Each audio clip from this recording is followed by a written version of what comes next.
Hello, it's me, Brodie McLeod, again on YouTube with a shitty screen recording from my phone in this fine establishment, which for some reason is like mirrored when I do a screen recording or something. I don't know, it kind of looks like. Anyway, look into my eyes. Can you see? You can't see because I've got these stupid fucking sunglasses on, which I wear all the time. Probably just a bit of a confidence thing, but also to stop me from having too much of a kind of converse interaction with reality, because I've become very institutionalized, very, very, very pissed off, and generally quite agitated. And on the bright side, just had quite a good ward round meeting with my consultant psychiatrist and my care coordinator at the South Gloucestershire recovery team, and hopefully I should be out of hospital at some point in the next few weeks. Been in nearly 2 years now. Anyway, this video is about hypnosis, right? So like, there's a film, it's probably one of my favourite films. It's a Danny Boyle film. It's called Trance. It came out in 2013. And it explores the kind of like elephant in the room in British society, which is the use of hypnosis, not as a tool for entertainment or kind of content for content delivery platforms. Like, it's not for Netflix kind of comedies, or it hopefully will mention Darren Brown, the stuff that some of these guys can do.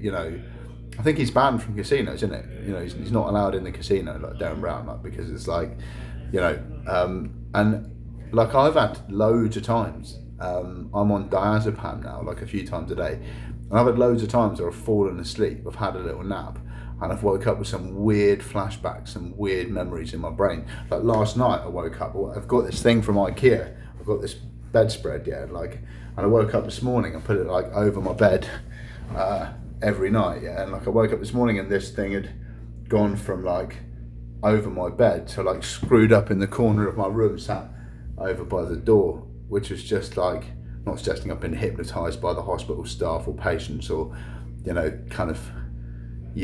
but like, if there's minor inconsistencies, like from what I've kind of researched and looked at, I think having had a lot of kind of like things which might be delusional, but might also be sort of credible flashbacks of people who have been asking me quite interrogating questions, and sort of taking photographs of me, and generally just sort of like maligning and kind of, I guess hypnotic abuse is probably not even a thing. But yeah, so this paper, which I'm going to read to you, is about that. So like, there you've got your kind of like MK Ultra conspiracy theories about sleepers, or dead eyes as they call them, which are people who will like, walk past a payphone, or somebody will phone them up and they'll say like a trigger word, and that will like put the decompartmentalized part of their brain into action, and they'll suddenly sort of spring into action as like sleepers and stuff. But I'm sure this will all be covered in the research that I'm about to read you on Gemini. Just a second for me to find it. There we go. So I'm going to put myself into the little window there, move the floating widget bullshit thing out of the way so you can just about see my beautiful, handsome and maturing face, along with this absolutely searing social diatribe about the subconscious saboteur, an exhaustive investigation into the organised criminal misuse of hypnotism, the cinematic mirror, trance, and the architecture, loves the word architecture, this software, of vulnerability. So the human mind, despite its evolutionary sophistication and labyrinthine complexity, remains terrifyingly porous. It's an architecture, again, of memory, perception and agency that the average individual assumes to be an impenetrable fortress. Yet the acclaimed Danny Boyle film Trance, that came out in 2013, so masterfully and disturbingly articulates this fortress possesses hidden back doors, accessible to those who understand the precise psychological keystrokes required to bypass conscious security. Trance stands as one of the UK's most comprehensive, stylised and chilling commentaries on the organised criminal use of hypnosis in the modern media. The narrative forces a necessary confrontation with a deeply uncomfortable reality. The subjugation of the human will is not merely a Hollywood trope, but a tangible, highly weaponised skill set utilised with alarming regularity across vast swathes of modern civilization. In the film, the fine art auctioneer named Simon, portrayed by James McAvoy, suffers a traumatic blow to the head during a violent heist of Francisco's Goya £25 million masterpiece, Witches in the Air. The physical trauma induces profound amnesia, leaving this guy unable to recall where he stashed the invaluable painting during the chaos of the robbery. When brute force physical torture at the hands of the criminal syndicate led by Vincent Cassel's menacing character Frank fails to extract the memory from Simon's damaged psyche, the syndicate shifts its methodology from physical violence to psychological infiltration. They secure the services of Elizabeth Lamb, a sleek Harley Street hypnotherapist portrayed by Rosario Dawson. Very pretty she is too. Yeah, so she's a sleek Harley Street hypnotherapist portrayed by Rosario Dawson to resurrect his injured consciousness and try to extract where the hidden location of the Goya painting is. That's the basic premise of the film. It plays out with a brilliant script. Every shot is beautifully rendered and it kind of looks at implanted memories and imprinting and kind of love and fear and crime and corruption and, you know, memory and of course hypnosis in a brilliantly adapted and excellently delivered movie. Definitely watch it. It's in my top 5 of my favourite movies. So what begins as seemingly critical endeavour to unlock a singular memory quickly descends into a labyrinthine power struggle that transcends the theft of the physical object. Elizabeth, that's the hypnotist, does not merely retrieve Simon's memory, she navigates the murkier, unprotected depths of his subconscious, altering his foundational perceptions, manipulating the criminal syndicate and demonstrating the profound, cascading danger of a mind laid bare to suggestion. Boyle's film operates as a brilliant permeating metaphor for the broader, unspoken epidemic of criminal hypnosis. It underscores a fundamental and highly exploitable vulnerability, that is, that the human brain cannot always effectively distinguish between a genuinely experienced organic memory and a sophisticated synthetic suggestion implanted under the guise of therapy, relaxation, or indeed sleep. In trance, the ethical demarcation between the healer and the assailant is entirely obliterated. This cinematic blurring reflects the terrifying real-world paradigm where the mechanisms of psychological healing and mindfulness are routinely inverted for malicious exploitation. The film posits that the true heist is not the theft of the Spanish painting, even one as rare as Goya, requiring Ukrainian ex-naval commandos for security, but the stealthy theft of human agency itself. This phenomenon is very much the elephant in the room of modern criminology and forensic psychology, and across the globe hypnosis is utilised to extract sensitive information, manipulate physical behaviour and commit heinous acts with a frequency that defies public comprehension. Yet, despite the prevalence of these sophisticated psychological assaults, the legal frameworks designed to protect citizens from these dark arts remain disastrously archaic, treating the phenomenon as a theatrical parlour trick rather than a profound systemic threat to personal sovereignty. Regulatory relics. The inadequacy of the UK Hypnotism Act 1952 in 2026. To truly understand the sheer magnitude of the vulnerability present in modern society, one must first critically examine the legal and bureaucratic apparatus constructed to contain it. In the United Kingdom, the primary piece of legislation governing the practice of hypnosis is the Hypnotism Act 1952, enacted over 7 decades ago in an era before the advent of modern neuroscience, cognitive behavioural therapy, or indeed digital media. This legislation is a regulatory relic. It's an anachronism that fails spectacularly to address the grim realities of psychological manipulation as it is today in the year 2026. The Act was originally born out of a mid-20th century moral panic regarding stage performers, designed primarily to prevent embarrassment, vulgarity, and the exploitation of vulnerable audience members during theatrical demonstrations. The statutory framework of the 1952 Act explicitly defines hypnotism as hypnotism, mesmerism is what they used to call it, and any similar act or process which produces or is intended to produce in any person any form of induced sleep or trance in which the susceptibility of the mind of that person to suggestion or direction is increased or intended to be increased. Under Section 2 of the Act, the law dictates that no person shall give an exhibition, demonstration, or performance of hypnotism on any living person at or in connection with an entertainment to which the public are admitted without the express written consent of the controlling local licensing authority. The bureaucratic conditions imposed by this century-old legislation are immensely focused on public-facing theatre management.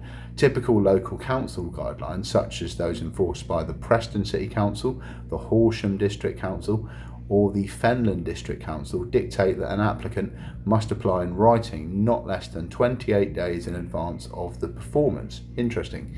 The applicant must forward a copy of the application to the Chief Officer of the Police and to the local fire authority, demonstrating how the legislation views hypnotism through the lens of a potential fire hazard or a crowd control issue. A bit weird. Performers are absolutely prohibited from hypnotising any person according to these three councils, who's not attained the age of 18, and they must ensure that every poster, advertisement or programme prominently displays this age restriction. Furthermore, local authorities stipulate that the hypnotist must not direct people to behave in an obscene, indecent, offensive or aggressive manner, nor in a demeaning way that is unacceptable to the common person. While these parameters may successfully regulate a seaside cabaret or a university freshers week event, they're catastrophically ill-equipped to combat the clandestine criminal misuse of hypnosis. The glaring, fatal loophole of the Hypnotism Act 1952 is its exclusive, explicit focus on public entertainment. In England and Wales, an act of hypnotism is not a licensable activity under the broader Licensing Act 2003 unless it's performed for a public audience. The legislation provides zero statutory oversight for the private practitioner, the amateur enthusiast operating out of a residential property, or indeed the malicious predator prowling the shadows. The profound absurdity of this legal framework was highlighted as recently as 2024, when a comedy hypnotist named Robert Temple was forced to legally challenge the Bolton Council to overturn a draconian interpretation of the law. The council have maintained a strict blanket ban on stage hypnotism since the 1980s. Temple, wishing to perform a show billed as improvised comedy under the influence of hypnosis, discovered that the only way to proceed was to submit a full-page application before the council's licensing committee to repeal the local legislation entirely. While local authorities and police constables busy themselves debating whether a comedic stage performer might induce someone to cluck like a chicken, they lack the specific statutory tools to aggressively pursue individuals who utilise identical psychological techniques behind closed doors for coercion, sexual assault or financial fraud. By 2026, the 1952 Act does not come close to being fit for purpose. It's a legislative Maginot Line built to defend against the threat of theatrical embarrassment, while the true systemic threat bypasses the parameter entirely. Predators operate with alarming impunity in the unpoliced, silent realms of private interpersonal interaction, exploiting a legal void that requires an urgent, comprehensive overhaul. Here's a table I can't be bothered to read to you as ever. The sleep state vector, hypnagogia, and perfect plausible deniability. So to comprehend how predators execute these crimes with such alarming regularity and evade prosecution under the current inadequate legal frameworks, one must deeply analyse the tactical deployment of criminal hypnosis. So the popular cultural caricature of a mustachioed villain swinging a pocket watch on a chain is a dangerous distraction from the true, highly insidious methodology. In a modern criminal context, the weaponization of suggestion is almost always deployed during the natural daily transitions of human consciousness, specifically the interim period when a person falls asleep. Whether an individual is settling down for an afternoon nap on a couch or turning into bed for the night, the human brain must pass through a transitional twilight zone. The period between wakefulness and sleep is known neurologically as the hypnagogic state, while the transition from sleep back to wakefulness is the hypnopompic state. During these narrow physiological windows, the human brain is uniquely and dangerously susceptible to external auditory input and psychological framing. As the brain's wave frequencies slow from beta into alpha and eventually down to theta, the rigid logical faculties of the consciousness mind start to sort of power down. The neocortex relaxes its constant vetting of incoming information, while the subconscious mind remains hyperactive, associative, and at this point deeply receptive to commands. Predators who understand this neurological vulnerability utilize the hypnagogic window to instigate an interim period of deep hypnotic trance. The sheer brilliance and horror of this methodology is that because the victim fully intends and expects to lose consciousness, the artificial onset of the hypnotic trance is entirely masked by the onset of natural sleep. The victim feels the heavy limbs, the slowing heart rate, and the drifting consciousness, but attributes these sensations to ordinary fatigue rather than the deliberate induction of a malicious actor. This specific vector of attack grants the assailant the ultimate criminal shield: perfect plausible deniability. The metrics of sleep forensics dictate that a person in a sleep state does not possess sufficient mens rea, that means the intention or knowledge of wrongdoing, to be held accountable for their actions, leading to the legal concept of automatism. As outlined in the Model Penal Code and the Reinstatement Second of Torts, bodily movements during unconsciousness sleep or resulting from hypnotic suggestion are explicitly not considered voluntary acts. However, while the law protects a sleepwalker from prosecution, it fails to protect the sleeping victim from the hypnotist. If a predator subjects a victim to coercive suggestions, physical or sexual abuse, or psychological reprogramming during this hypnagogic window, the victim's subsequent recall of the event is invariably fragmented, distorted, or just entirely absent. When the victim awakens, they will openly and honestly testify to law enforcement or confide in friends that they were simply asleep or unconscious for a set period of time. Any subsequent traumatic flashbacks, unusual somatic sensations, or fragmented recollections of conversations or interactions are categorized by the victim and, tragically, often by responding law enforcement and any medical professionals, such as vivid dreams, night terrors, or hypnagogic hallucinations.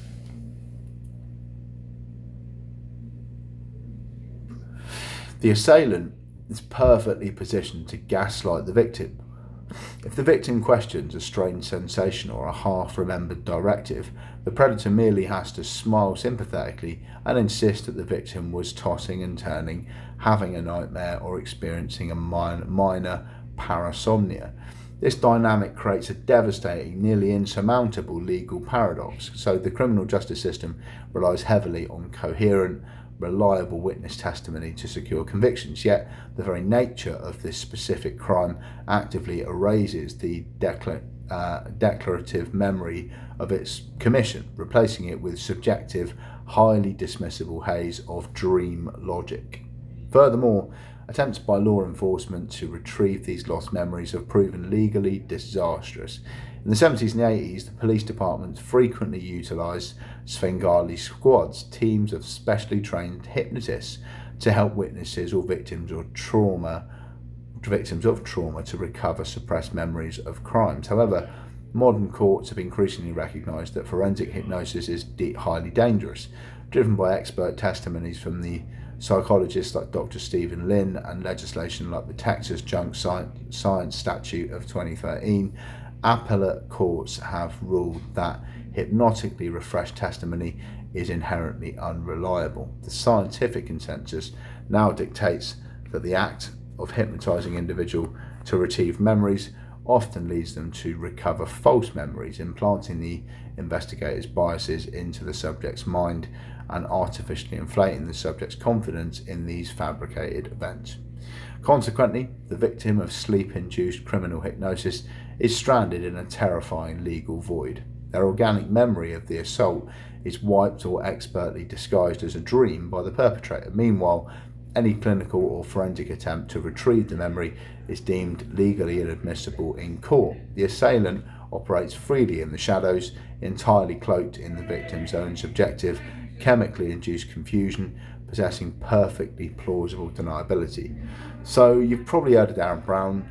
The paradigm here is called the weaponized suggestibility and the illusion of choice. So to fully grasp the understated, terrifying criminal potential of advanced hypnosis, is it highly instructive to conduct a deep dive into the methodologies of elite performance artists. So psychological illusionists, most notably the British performer Darren Brown, represent the absolute pinnacle of this specialised skill set. While Brown is an ethical entertainer who transparently admits that his spectacular feats are achieved through a combination of magic, suggestion, psychology and stagecraft, expressly denying any supernatural or psychic abilities, his television and stage performance function as devastating proofs of concept for the weaponization of human psychology. If a performer can achieve such profound manipulation for a Channel 4 television audience, a malicious predator possessing a similar skill set poses an unprecedented and existential threat to individual liberty. In the film Trance, the hypnotist utilizes a rhythmic metronome and soothing repetitive cadence to gradually slip past the protagonist's cognitive defenses. In reality, the mechanics of extreme suggestion are much more subtle, pervasive, and environmentally integrated. Throughout this prolific career, spanning shows like Mind Control, Trick or Treat, Miracle, and Secret, Brown has consistently demonstrated how ordinary, mentally healthy people can be subtly nudged into performing actions that wildly violate their conscious moral compass.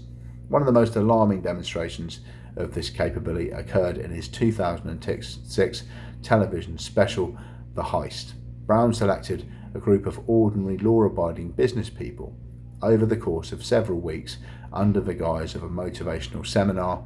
He subjected them to a relentless barrage of neurolinguistic programming, colour priming and authoritative conditioning. You can Google all those three things. The subjects were subliminally bombarded with specific visual cues, aggressive music, and behavioural triggers designed to lower their inhibitions and foster unquestioning compliance. The terrifying climax of the experiment saw several weeks of these everyday citizens willingly walking down the street, pulling a replica firearm and holding up an armoured security van, acting entirely on the implanted suggestions triggered by a simple phone call and the sudden appearance of the primed environmental cues. Brown's exploration into the dark arts of extreme social compliance did not stop at armed robbery. In his Netflix special, The Push, he sought to discover whether an intricate web of social compliance, authority bias, and psychological manipulation could convince an innocent, randomly selected person to push a stranger off the edge of a tall building to their apparent death. Through an escalating series of stressful scenarios and commands, the subject was systematically stripped of their independent judgment. Similarly, in a special exploring the themes of The Assassin, Brown investigated the controversial claims of Shiran, the man convicted of assassinating Robert F. Kennedy, who has long alleged that he was hypnotized by the CIA and programmed to kill. Brown successfully created a scenario where an unwitting subject, upon hearing a specific auditory trigger, unhesitatingly fired a blank weapon at a designated target, demonstrating the chilling, undeniable plausibility of a manufactured, mind-controlled assassin. In the guilt trip, he successfully convinced participants that they had committed a murder, implanting false memories of a crime they never enacted. And in Sacrifice, he utilised his techniques in an attempt to manipulate an ordinary person with deep-seated prejudice into taking a bullet for a stranger. Mad what they can do. While academic skeptics frequently argue that these subjects are heavily influenced by the implicit safety of a television production, the presence of hidden cameras and the subconscious desire to please the charismatic experimenter, the underlying mechanisms are rooted in hard science. Brown's work frequently parallels classic psychological studies such as his partial replication of the milligram obedience experiment, which proved that human beings possess an innate terrifying willingness to inflict pain on others if instructed to do so by an authority figure. Furthermore, a study published in the Proceedings of National Academy of Sciences by researchers Pellis and Kuhn validated specific priming techniques suggested by Brown, demonstrating that subtle verbal suggestions and hand gestures can reliably influence an observer's choices, bypassing conscious awareness entirely. The skill set required to execute the psychological illusion involves an acute, almost predatory reading of body language, an encyclopedic understanding of subconscious triggers, and the absolute mastery of authoritative framing. If these abilities are misused by an individual operating without ethical constraints or the oversight of a broadcasting standards commission, the potential for criminality is boundless. A predator possessing a skill set of Darren Brown doesn't need to swing a pocket watch or chant mystical incantations. They merely need to establish a rapport, bypass the victim's crucial filter during a moment of vulnerability or sleep, and implant suggestions that the victim will later rationalise as their own organic thoughts. The true, understated danger of this phenomenon lies in the victim's absolute unwavering certainty that they acted of their own free will and of their own volition. The next bit is called the Shadow Ledger, a century of criminal hypnosis convictions. So the assertion that hypnosis is regularly used as a covert tool for criminal enterprise is not born of cinematic paranoia, but of deeply documented, albeit frequently overlooked, judicial history. While the phrase criminal hypnosis often evokes skeptical smiles from those unfamiliar with forensic psychology, the global justice system houses a grim shadow ledger of convictions. In these cases, the weapon of choice is not a firearm, a blade, or a blunt instrument, but the systematic dismantling of a victim's psychological autonomy. These convictions represent the massive elephant in the courtroom, forcing legal scholars to grapple with the terrifying complexities of prosecuting crimes where the perpetrator is acting through the proxy of a hypnotized, unwitting victim. Perhaps the most famous, heavily litigated and foundational case of criminal hypnosis occurred in Denmark in 1951. It was known globally as the Copenhagen Hypnosis Murders. On the morning of March 29th, a 28-year-old man named Palle Hardrup walked into a local bank branch, shot and killed 2 employees, the cashier and the branch manager, and subsequently fled on a bicycle before calmly surrendering to the police without a hint of resistance. During extensive interrogations, Hardrup was strangely serene, claiming that a guardian angel or guardian spirit had explicitly commanded him to commit the act to make the world a better place. I mean, that's kind of ambiguous, but that's what it says. It took months of exhaustive psychiatric investigation by chief psychiatrist Max Schmidt and Dr. Paul Reuter, an expert in the criminal use of hypnosis, to uncover the horrifying truth. The voice of the guardian spirit was not a symptom of organic schizophrenia, but the voice of Hardup's former prison cellmate, Bjorn Schau Nielsen. Nielsen, a dedicated student of hypnosis, yoga and Eastern philosophy, had systematically manipulated Hardrup during their incarceration. Through daily reinforcement, Nielsen induced deep trances and systematically programmed Hardrup to carry out the robbery, convincing him that the murders were a morally justified necessity. The Danish trial court, whose decision was later affirmed by the Danish Supreme Court, concluded that Hardup had not committed the crime of his own free will. So he was merely an instrument, a psychological puppet carrying out implanted suggestions. So you've got a kind of pretty cut and dry case there. A guy's been in the nick with a hypnotist, and then he comes out and he's triggered, into a set of behavioural narratives which have been implanted into his brain. Nielsen was convicted, it goes on to say, of the murders, and he was sentenced to life imprisonment.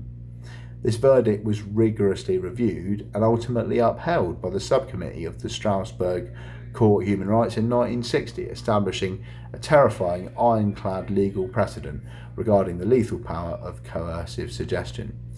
While the manufacturing of a Manchurian-style assassin is the most extreme and cinematic manifestation of this threat, the vast majority of criminal hypnosis cases involve the exploitation of the therapeutic or interpersonal environment for the purpose of sexual abuse. The dynamic between a therapist and a patient inherently involves a profound surrender of control, making it incredibly fertile ground for predators.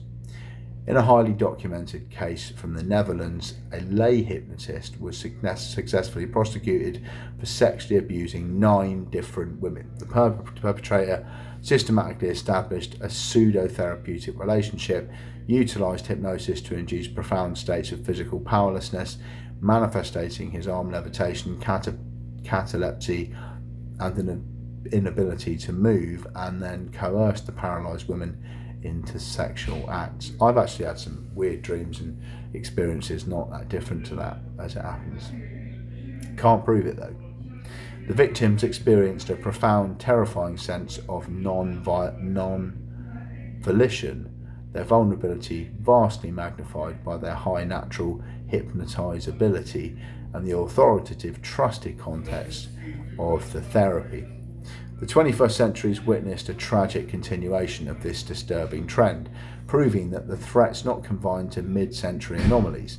In 2013, an amateur hypnotist named Timothy Porter was prosecuted after attempting to sexually abuse a female client who'd sought his services for weight loss. The victim reported awaking from a deep trance to find Porter standing behind her with his pants down, instructing her to perform sexual acts. Porter was convicted, sentenced to 12 years in prison, and added to the sex offender registry. Similarly, in 2017, a popular hypnotherapist named Gary Narido was sentenced to 8 years in prison after admitting to the sexual assault of multiple victims. Narido lured a 22-year-old woman to a hotel under the guise of providing a free therapy session, utilised his skills to induce a trance, and assaulted her. He also admitted to the sexual assault of a 14-year-old girl. In 2016, an Ohio lawyer was sentenced to 12 years in prison for systematically hypnotising over a dozen of his legal clients into performing sexual acts under the pretext of conducting mindfulness exercises to help them deal with the stress of litigation. In 2018, Brazilian medium João Teixeira de Faria was accused by dozens of women of utilising hypnosis techniques during spiritual surgeries to sexually abuse them. These convictions underscore a terrifying, inescapable reality. The skill sets required to introduce deep relaxation, alleviate anxiety, and promote hypersuggestibility are functionally indistinguishable from the skill sets required to mentally incapacitate and assault a victim. Just as the film Trance blurs the ethical boundaries of Elizabeth Lamb's hypnotherapy practice to devastating effect, real-world predators leverage the inherent trust of the healing arts to silently bypass consent. They leave behind a trail of deeply traumatized victims who, due to amnesic nature of the trance state, often struggle to articulate exactly how or when or even if they were ever violated. So the biochemical blueprint, scopolamine, and the Central American context. There's this shit called scopolamine, and it's really scary stuff. So if one wishes to understand the exact psychosocial matrix that a criminal hypnotist seeks to achieve within the mind of their victim, one need only look to the jungles of South and Central America and the terrifying highly documented criminal application of a drug called scopolamine, also known chemically as hyoscine and colloquially as the devil's breath or Burundanga. Scopolamine provides a perfect pharmacological blueprint for exactly how advanced psychological hypnosis is utilized in a criminal context. It kind of does the same thing, but it's like a chemical hypnotic drug. So derived from the seeds on flowers of the tropane alkaloid producing plants such as Datura, Stramonium, Jimson weed, and Hyoscyamus albus, the borrachero or get you drunk tree, scopolamine has legitimate, heavily regulated medical applications in minuscule doses, primarily for treating motion sickness and post-operative nausea via transdermal patches. However, when refined into a tasteless, odourless powder and administered criminally, often blown directly into an unsuspecting victim's face on the street or slipped into a beverage in the bustling bars and nightclubs of Bogota, Medellin, or Cartagena, it produces a severe anticholinergic toxidrome that fundamentally hacks the operational hardware of the human brain. The most intriguing and also genuinely terrifying phenomenon seen in Burundanga intoxication is not the intense physical side effects such as mydriasis, pupil dilation, confusion, and extreme palpitations, but actually the profound, immediate psychological subjugation of the victim. They basically do whatever you tell them to do. The drug essentially severs the neurological connection between the victim's free will and their physical actions, while simultaneously inducing dense anti-retrograde amnesia, a massive reduction in declarative memory formation. So under the influence of this devil breath shit, victims enter a highly suggestible zombie-like state of extreme submissiveness and unquestioning obedience. They maintain basic motor function, the ability to walk, and the ability to articulate speech, appearing completely normal and uninebriated to outside observers, yet their capacity to resist commands or exercise independent judgment is entirely obliterated. Criminals in Colombia and surrounding regions routinely use this chemical trance to take victims on the infamous $1 million ride. A victim under the influence of scopolamine will submissively escort their attackers to multiple ATMs, withdraw maximum daily funds, empty their bank accounts, and hand over cash without a single shred of resistance. The United States Embassy in Bogota issued a severe security alert as recently as 2023, warning citizens of a massive increase in criminals using their dating apps to lure foreigners into bars, spike their drinks with sedatives and scopolamine, and systematically rob them. Worse still, victims have been known to assist criminals in emptying their own homes of valuables, or submit to horrific sexual assaults and organ harvesting, all while in this artificially induced state of compliance. Because the drug effectively prevents the formation of new memories, the victim typically awakes for hours or days later in a state of profound confusion, lacking any recollection of the events, the crime, or the identity of the perpetrators. Advanced criminal hypnosis seeks to replicate this exact paradigm of compliance and amnesia using psychological rather than pharmacological means. Just as scopolamine renders the victim completely compliant while chemically erasing the memory of the crime, a master psychological manipulator utilizing sleep states, anchoring, and post-hypnotic suggestion aims to extract value, whether financial, sexual, or informational, from a target who will subsequently have no declarative memory of the interaction. Both the chemical and the psychological methods rely heavily on exploiting a state where the victim's critical filter is disabled, rendering them highly impressionable to commands that would normally override their deep-set self-preservation instincts. The terrifying truth underlying this comparison is the practitioner possessing the advanced skill set of a Darren Brown does not need to extract a toxic alkaloid from a Colombian shrub to subdue a target. They can manufacture the exact same devil's breath effect using nothing more than syntax, vocal cadence, environmental triggers, and precise timing. I'm not reading that chart. Hollywood's Grains of Truth. Zoolander, probably seen that. Adam Sandler, pretty good film. Austin Powers, you have to have seen if you're anyone. and the limits of control. So given the severe existential implications of mind control, which is the subject of loads of conspiracies, and the loss of physical autonomy, it's fascinating to observe how modern society attempts to process this threat through the comforting lens of pop culture comedy. Films like Zoolander came out in 2001, and Austin Powers franchises have heavily parodied the concept of hypnosis, wrapping the subjugation of the human mind in absurdity and slapstick humour. Yet when one evaluates the available worldwide literature on suggestibility, behavioural conditioning, and the aforementioned criminal cases, it becomes starkly evident that these comedies are holding up a funhouse mirror to a very real, very dangerous phenomenon. There are profound grains of psychological truth embedded within these farcical narratives. In Ben Stiller's fashion industry satire Zoolander, the endearingly vacuous male model Derek Zoolander is aggressively brainwashed by a villainous fashion syndicate to assassinate the Prime Minister of Malaysia. The lethal programming is designed to be triggered instantly by playing of the 1980s pop song Relax by Frankie Goes to Hollywood.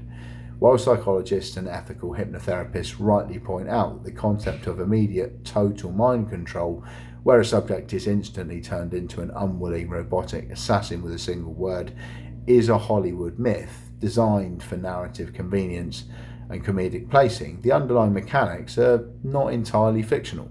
The use of specific audio triggers to initiate a pre-programmed behavioural response is a basic scientifically validated tenet of anchoring in neurolinguistic programming and, again, in clinical hypnosis itself. Furthermore, as Derren Brown's The Assassin Experiment conclusively demonstrated, if a subject's moral framework can be sufficiently bypassed, recontextualized, or numbed through authoritative conditioning, extreme violent compliance is theoretically possible. Zoolander inflates the danger to absurd proportions for comedic effect, but the grain of truth remains chilling. The human mind can indeed be conditioned to react involuntarily to specific external stimuli. Similarly, in the 1997 spy spoof comedy Austin Powers, International Man of Mystery features a famous deleted scene included in international cuts and DVD releases that perfectly, almost clinically, encapsulates the concept of minor, unquestioning compliance. In the scene, the flamboyant spy Austin Powers encounters a heavily armed security guard played by Christian Slater. Rather than engaging in the expected physical combat sequence, Powers casually hypnotizes the guard and simply orders him to go to the shop and get him some orange sherbet. The guard instantly drops his weapon, enters a dazed, compliant state, and wanders off to fulfill the incredibly mundane request. While played entirely for laughs, the orange sherbet scene is actually highly accurate, scaled-down depiction of how localized post-hypnotic suggestion functions in reality. Unlike the grandiose geopolitical assassination plot of Zoolander, the coercion in Austin Powers' scene is trivial, making it significantly easier to implant into a subject's mind. There was actually a guy called James Braid, which sounds a bit like James Bond, who is a hypnotist or the father of mesmerism. You can Google James Braid on Wikipedia, it's quite an interesting read.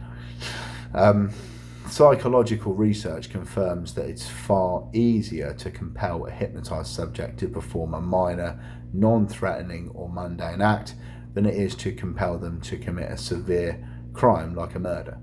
The guard's unquestioning pivot from lethal aggression to fetching a frozen dessert mirrors the exact terrifying compliance seen in victims of the scopolamine million-dollar ride, who calmly hand over their life savings with the emotional detachment of someone running an afternoon errand. The grain of truth in Austin Powers is that authoritative suggestion can seamlessly rewrite an individual's immediate priorities, overriding their primary directives with implanted tasks that they feel an overwhelming compulsion to complete. Like the intense psychological thriller Trance, these comedies demonstrate that the concept of mind control deeply permeates our collective unconscious. However, while society laughs at the absurdity of Derek Zoolander and the orange sherbet fetching security guard, predators in the real world are utilising the very same foundational principles, anchoring pattern interruption and authoritative suggestion to devastated, life-altering effect. Conclusion. The cinematic landscape of Danny Boyle's Trance 2013 forces its audience to navigate a treacherous world where memory is infinitely malleable, truth is entirely subjective, and the human mind itself serves both as a weapon at the scene of the crime When extrapolated from the silver screen to the complex hyperconnected realities of 2026, the film operates less as a stylish work of fiction and more as a grim, prophetic documentary of psychological vulnerability. The simple, incredibly uncomfortable truth of the matter is that the true scope of the criminal misuse of hypnosis is vastly, perhaps willfully underestimated by both the public and the justice system. It's an invisible epidemic operating in vast, unpoliced blind spots of outdated legislation. Regulatory relics like the UK Hypnotism Act 1952 remains excessively fixated on policing the comedic routines of stage performers and ensuring proper fire safety at public venues, all while completely ignoring the sophisticated predators operating with impunity in private therapy rooms, residential homes and bedrooms, maybe even in mental hospitals too. As elite performance artists like Darren Brown continually demonstrate to stunned audiences, the architecture of human free will and objective perception are shockingly fragile. When techniques of extreme behavioural suggestion, neurolinguistic programming and anchoring are uncoupled from ethical constraints and weaponised by bad actors, the results are horrifying. The deeply documented judicial convictions of predators such as Bjorn Schau Nielsen, Timothy Porter and Gary Norado prove beyond any reasonable doubt that the manipulation of subconscious for robbery, assault and sexual exploitation is an established and also highly effective criminal methodology. By tactically exploiting the natural hypnagogic and hypnopompic transitions of sleep, these assailants achieve perfect plausible deniability. They mirror the devastating compliance plus amnesia matrix caused by the Central American drug scopolamine, achieving the exact same devil's breath effect without leaving a single trace of chemical evidence in the victim's bloodstream. While popular culture utilises films like Zoolander and Austin Powers to laugh off the concept of mind control as a farcical impossibility, the psychological grains of truth embedded within those narratives are undeniable. The human mind can be anchored, triggered, redirected and subjugated until the global legal, psychiatric and law enforcement communities fully acknowledge the terrifying reality of the subconscious saboteur. This elephant in the room will continue to trample the autonomy of the vulnerable. It will continue to leave behind an invisible trail of victims who profess the profound trauma of an assault, but only the fragmented memory of a dream. Thank you kindly for watching. It's been exuberant and very intriguing for everyone, I hope. And I hope you have a lovely day today and tomorrow and the day after that and the day after that.